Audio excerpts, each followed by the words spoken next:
Had a very interesting day and a half so far in Guyana, with more interesting activities to follow, because we are going to have a meeting and a dinner with the President. We are seeing the Foreign Minister.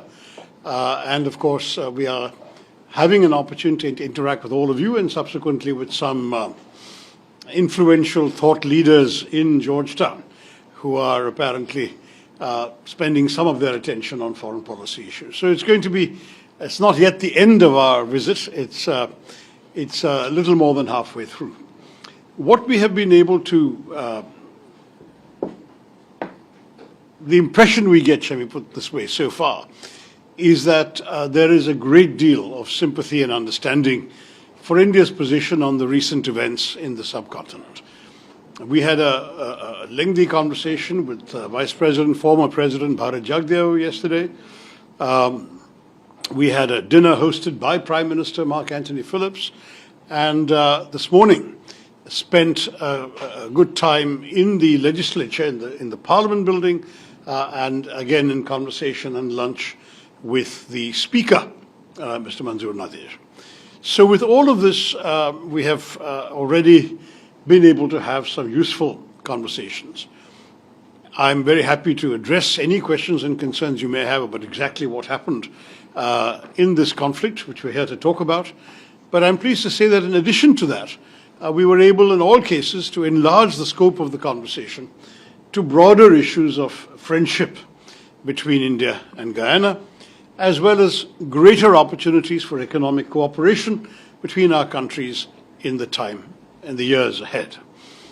We capped it off by making an important visit both to Mahatma Gandhi's statue and the ship memorial to the Girmitiyas, the indentured laborers were brought into this country from 1838 to 1917 from various parts of India and who came in extremely difficult conditions.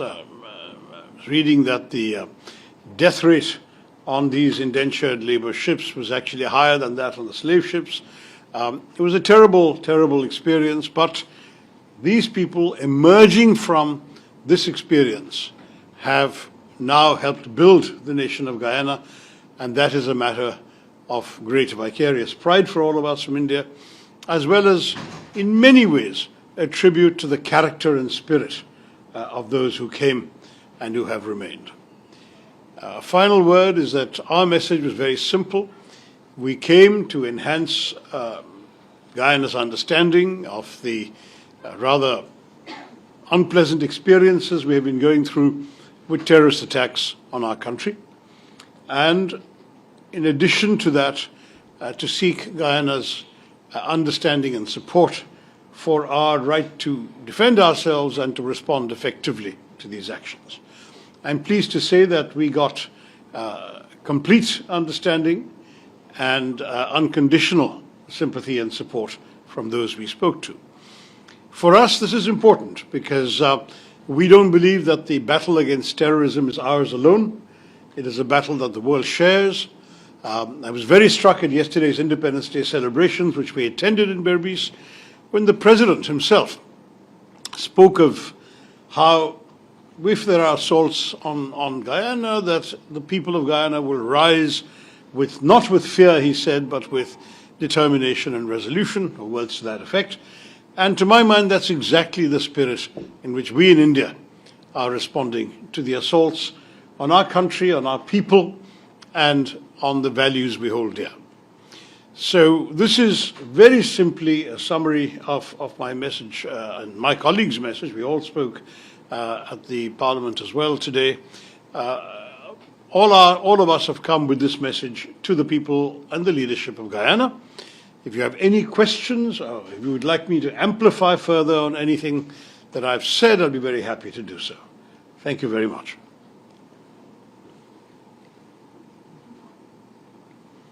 Yes.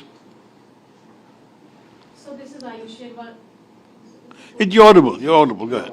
This is Ayush from ANI. So since Guyana is also a non-permanent member of the United Nations Security Council, that's right. who will soon be meeting the President of Guyana. What kind of support do you seek from Guyana when it comes to supporting India, which is also pitching for a permanent seat at UNSC, and it has been taking actions and making efforts for the listing of terrorists at United Nations Security Council? What kind of support do you seek from Guyana, and is this something that's going to come with, during the discussion when you meet the President today? We had a brief courtesy meeting with the President at the Independence Day celebrations, but today will be more substantive and we'll have an opportunity to go into these issues in greater detail. The Foreign Minister will also be present either with him or shortly after. To my mind, Guyana's importance, thank you very much, Guyana's importance to us is because it's Guyana, but there's certainly the additional element that it is a member of the Security Council, and as such, its voice is heard when the 15 members of the Council are formulating a response to any incident involving international peace and security, under which obviously our recent troubles qualify. So, for example, the press statement by the Security Council condemning the terrorist attack in Pahalgam, Guyana's was one of the voices reflected in the language and strong support given to India in that press statement. Conversely, when there are issues in which others may have a less helpful attitude towards India on the Council, we would hope that Guyana will be among the friends who will speak up in favor of us. But I don't want to presume as an outsider what any sovereign country will do. All I can say is we will request the President of Guyana and the Foreign Minister to convey to their delegation how much importance and value we attach to their constructive assistance on ensuring that the world, in the voice of the UN Security Council, stands up against terror and for its victims, as well as, frankly, against those who would shield, guide, finance, arm, equip, and direct these terrorists who have been sent against our country. So all of this is extremely important.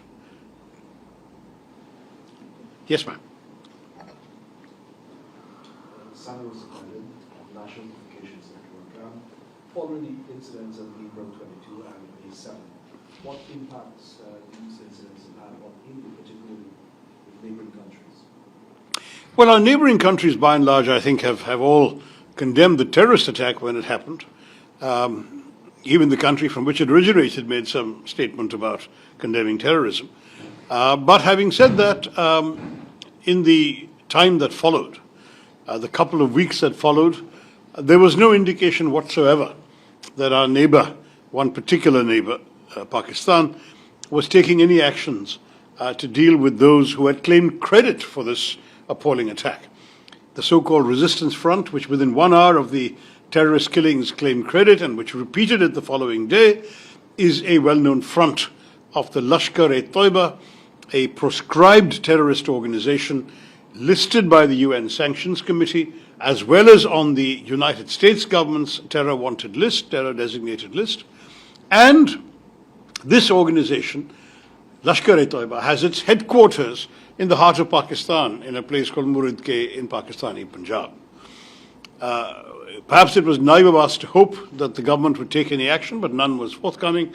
And this is why India went ahead 2 weeks after this incident, on the night of the 6th, 7th of May, and attacked this headquarters as well as 8 other known terrorist bases and launch pads. These included those of the Lashkar-e-Toiba, which is a notorious organization and which is the parent body of the Resistance Front. It also included the Jaish-e-Mohammed, another notorious organization that's been involved in hijackings, bombings, as well as the execution of the American journalist Daniel Pearl. And then other well-known terrorist organizations such as the Harkat al-Ansar, Harkat al-Mujahideen, and other such groups, which have been spawned by Pakistan in a policy of using terrorism as an instrument of unofficial state policy.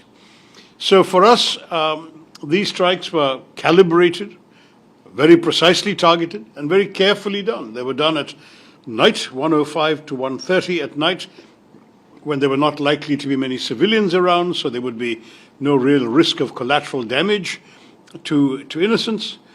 We also did so with such precision that precise buildings were hit inside the compounds of these organizations. We also took care to not touch in any way any government facility, any civilian facility, or even any military facility of the Pakistani army, and we conveyed that message after the strikes were over. A message was conveyed to Pakistan. We have not hit any of these things. That's deliberate on our part. We have just taken reprisal action against terror by attacking the infrastructure on which these terrorists rely.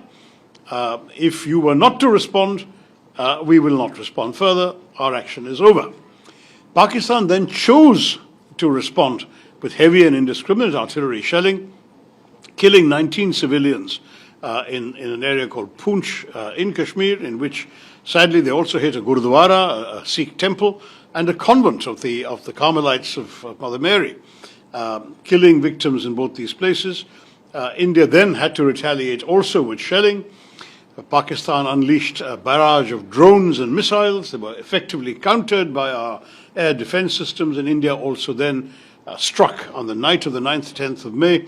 We struck 11, this time explicitly military targets, airfields and runways and buildings associated with the Pakistani military, who were, after all, attacking us. So it was, in every case, retaliation.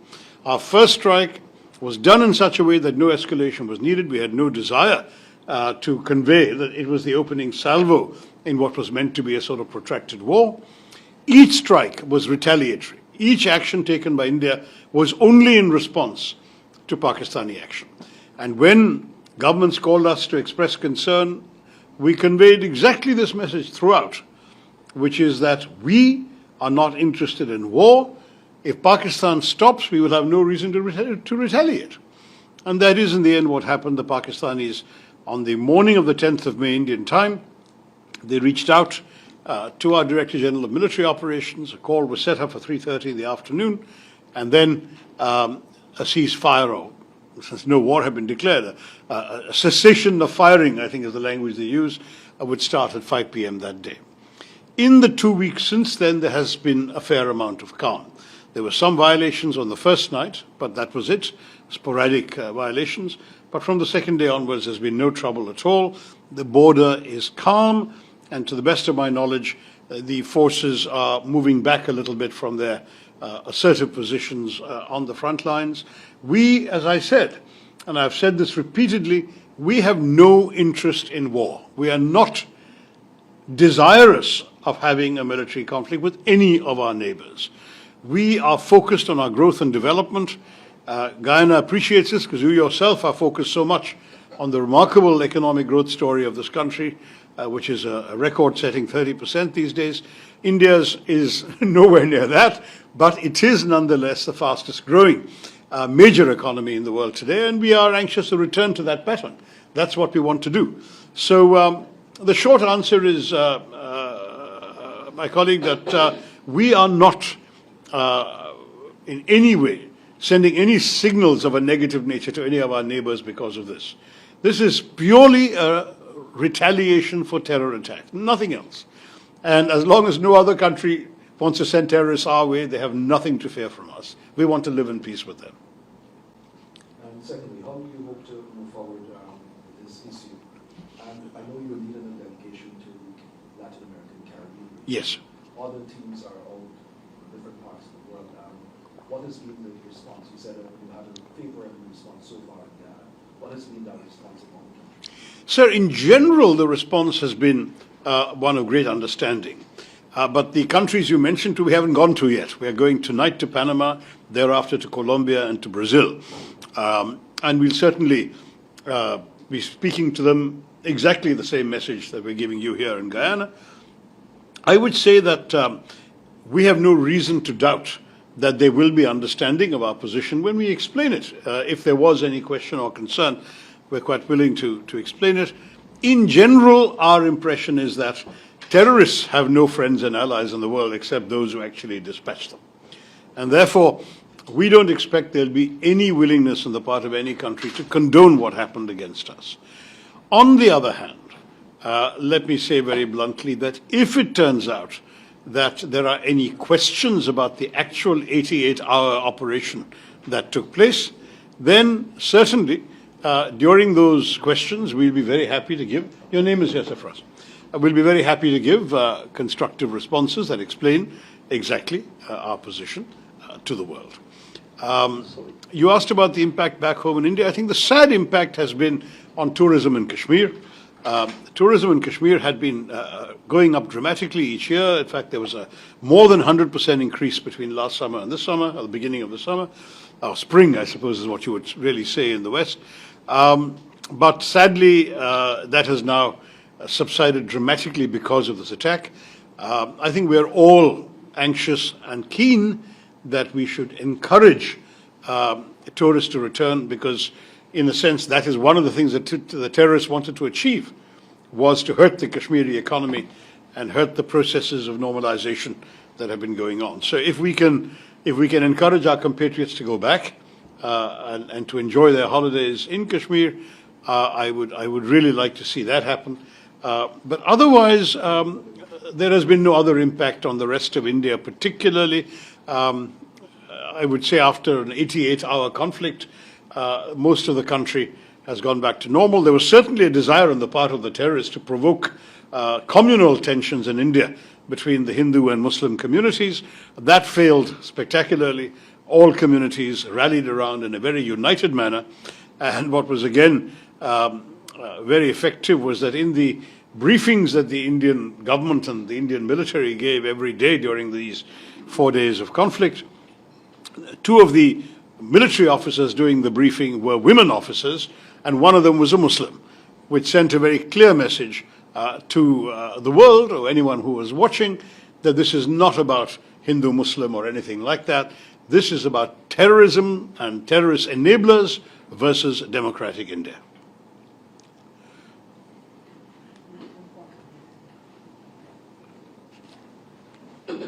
Marcel Thomas from the Star Affairs. I have two questions. A little louder, ma'am, or perhaps hold the mic a little closer. Sorry. Yeah. You hear me now? Yeah. You said you're on a mission to Latin America, including countries of Brazil, Colombia. Is this group also going to other countries? And can you explain the origin of this mission? And how you, as an opposition congressman, came to lead it? Right, thanks. So the answer is this delegation is not going to other countries. We're covering 5 countries: Guyana, Panama, Colombia, Brazil, and the United States. However, there are 6 other delegations, a total of 7, that are spanned out to 7 different regions in the world. And some of them left even before we did. We've already had one group in, I think, Bahrain, Kuwait, and the UAE. We have another group reaching Egypt, Qatar, Algeria, and so on. I can't offhand tell you the exact geography and the exact number of countries that they're all going to, but cumulatively, our objective is to get our message across to all the members of the Security Council, other influential regional states in different regions of the world, and thereby to reach, I would say, probably not even a little more than, let's say, a quarter of the members of the United Nations, in the hope that in that process we get the message around to the world. When you ask about the origin of the mission, when the government called me to invite me to lead this delegation, the message I was given is that the government wanted specifically an all-party delegation. The government was of the view that in this particular crisis, where by and large the nation had rallied together, and even the principal opposition party, the party to which I belong, had on the very first day declared its unconditional support to the government and the armed forces, that in these circumstances it should not be a task for the regular diplomats who do their job anyway everywhere around the world extremely well, as our ambassador here does, but it should be from the political establishment of India, and it should cut across all party lines. So that was the origin of the thing. I'm going to ask my colleagues to add a word because they all come from different parties. To my left, Shashank Mani Tripathi is from the ruling BJP party. Harish is from a different regional party in the south. Sarfraz is from a different regional party in the north. Mr. Kalita and Tejasvi are both from the BJP, and at the very end, Ambassador Sandhu is a very senior retired diplomat who's just retired from being ambassador in the United States. So we have a cross-section, and I'm very happy if any of them would like to add a word to what I've just said. Shashank, do you want to say something? No, I think one reason for this multi-party delegation is also that very often terror comes and goes, but we have consistently been inflicted this. And therefore we want to highlight to the nation and to the world that this is something which is an ongoing trouble for a country which is democratic, which is growing, which has no intention to harm any of its neighbors, which is only intent on Viksit Bharat, of growing ourselves into a developed country. So therefore, this multi-party delegation makes that point emphatically by visiting these various locations in person. Some of this can be done remotely, but we felt it is appropriate to highlight the point that this is just one of the many things which have been done. And the response that we've had has been very proportionate, non-escalatory, and in some ways very mature, so that we both send a message to terrorists that this is not going to be condoned, or this is not acceptable behavior, to the sponsors of those terrorists, that this is not something that is appropriate in today's modern world, but also to the world that we need the support of the world to fight terrorism, which is a global phenomenon. As we know, and we were very poignant appreciation of this when we all first descended on 9/11's memorial on the first day that we went to New York, as well as subsequently meeting with other people of think tanks there, that this actually has been afflicted in many countries, not just India. But sometimes it waves and comes down. We believe that this constant opposition to terrorism across the world, across multi-parties, across multi-domains, is very important, not just for India, but for the world. Anybody else would like to add a word? No? Okay. Yeah, go ahead. My other question, Pakistan has denied these attacks on India. Can you provide the latest update from investigations, from India's investigation to show that Pakistan or Pakistan-based terrorist groups directed those recent attacks?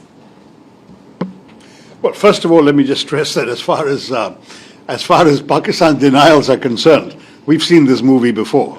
I mean, there have been sadly attack after attack on India, every one of which was denied by Pakistan, and every one of which was then found not just by Indian sources, but by objective and often international investigations to be from Pakistan. I'll give you two famous examples.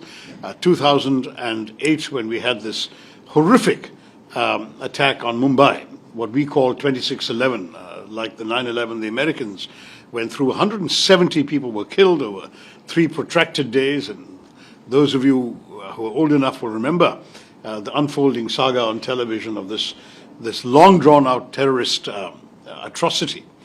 At that time, Pakistan also denied it. One of the terrorists was caught alive. His identity was established. His home, his address, his village in Pakistan were identified. And Western intelligence agencies, not us, had actually recorded the chilling voice of the Pakistani handler giving daily instructions, and not minute-by-minute instructions to the killers in one of the hotels in Bombay, which room to go to and where to turn and whom to attack and whom to kill and whom to spare and so on. It was an absolutely sickening example of evidence. A detailed dossier was compiled. The surviving terrorist was completely investigated. Transcripts were given to the Pakistanis and to other countries interested. And to this day, no one has been prosecuted or convicted for this crime.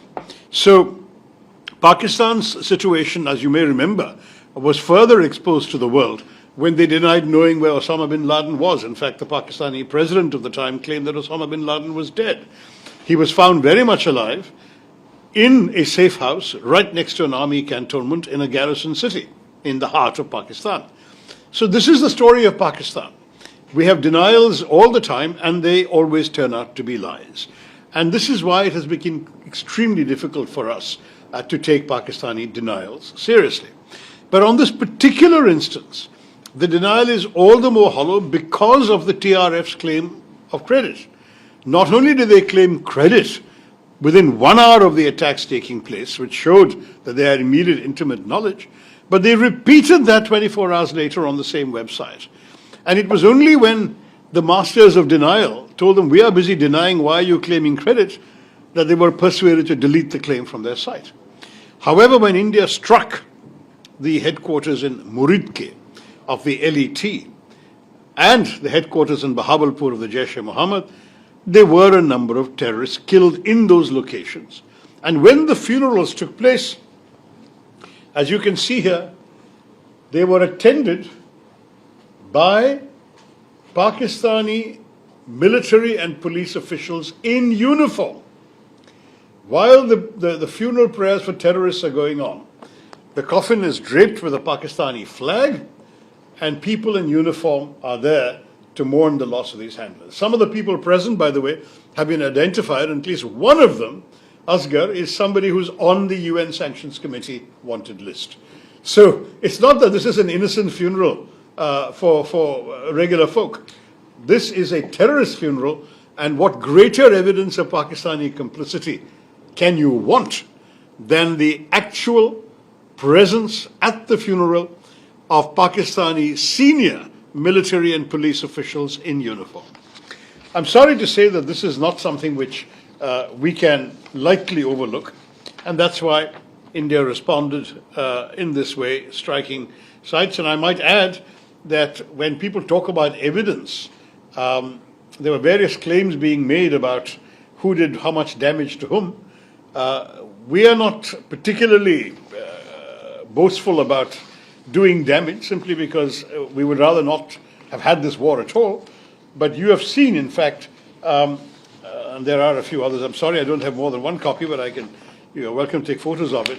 These were satellite pictures, and these are all publicly available because, as you know, satellite technology means there are eyes in the sky for everything. The damage that has been done.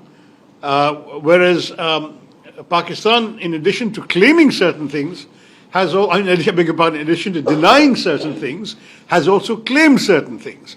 And I've not seen this kind of evidence from the other side for whatever damage they claim to have inflicted. So all I will say is the terrorists got what they deserved, and those who backed them and continued backing them even after this tragic incident, they also got what was coming to them.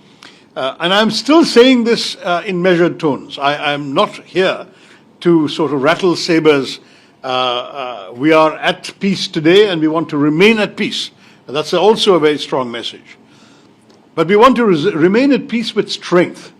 As your president said yesterday, not out of fear. We are not afraid that these people will hit us again. If they hit us again, they're going to get it back worse. We are determined to convey our steely determination and resolve. And we want the world to react also not with fear, but also not with indifference. We want the world to understand. And we want the world to understand why and what.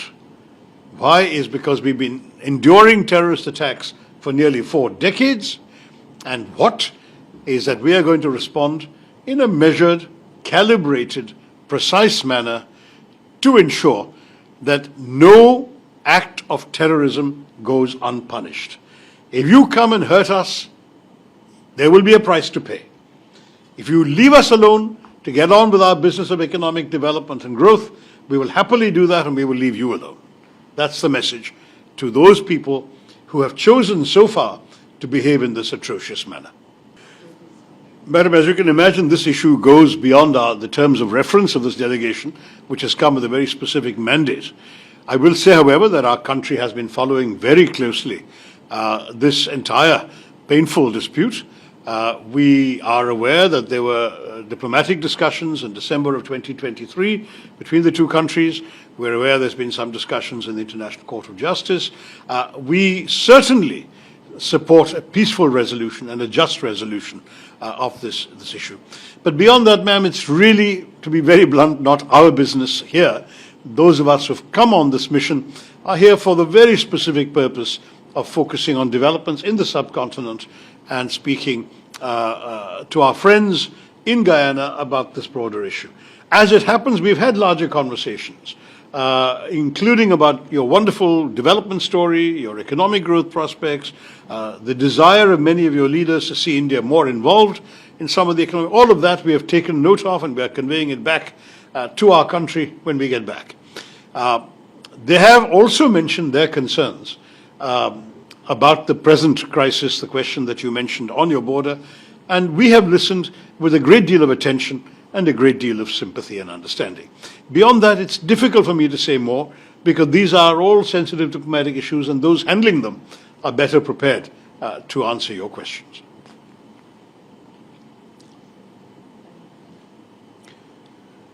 Have I exhausted your curiosity?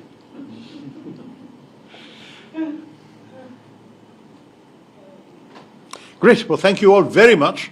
Yes, ma'am. You, in the discussions with our Vice President, it just centered around this issue, nothing else. No, we talked because he's, as you know, also overall responsible for the economy of Guyana. So we covered a lot of economic ground. He talked about specific sectors that Guyana was giving importance to. Some of those sectors were also repeated in the President's speech last night. He mentioned banking, the strong need for a completely revamped banking infrastructure, the need for digital infrastructure, telecommunications improvements. These are all sectors in which India, I'm pleased to say, has also gone through major reforms in the last decade. And therefore, there are a number of lessons learned and experiences we are quite willing to share. As you know, the Indian Prime Minister was here not long ago, late last year, and our Foreign Minister came before that. And I think that the Indian government is very conscious of Guyana's needs and desires, and we are open in many respects for collaboration. It's not just governments. There are Indian private sector firms which we are encouraging also to come and get involved in Guyana. I'd like to see very much more involvement because you are embarking on a great adventure. You are transforming your country, your infrastructure, your growth possibilities. There are opportunities in agriculture. There are opportunities in dealing with aspects of water management, of climate change issues. There's just so much going on. And the Vice President gave us, we had limited time, about 35, 40 minutes, but in that time we covered quite a vast amount of ground and all of these issues were covered. And I will say that we are very excited to hear the story of your growth and development. And certainly we'd like to be a small part of your adventure. So let's hope we can do that. And that Indian companies will one come. small Yeah, thing. sure. I think we were all very delighted to be part of your 59th Yes. Republic celebration. And Independence. Independence celebration. And what we saw there, at least what struck me personally, was two things. One is the great cultural melange, this prosperity that you're engendering by bringing people together. And the second thing which touched many of us was a recitation of Rabindranath Tagore's Where the Mind is Without Fear and the Head Held High. So I think these kind of relationships with these two great nations, that is also something that I think we take personally with us from this journey. A modified version of Tagore. A not the whole modified version. version. All right. May I thank you all very much for your time. Jai Hind.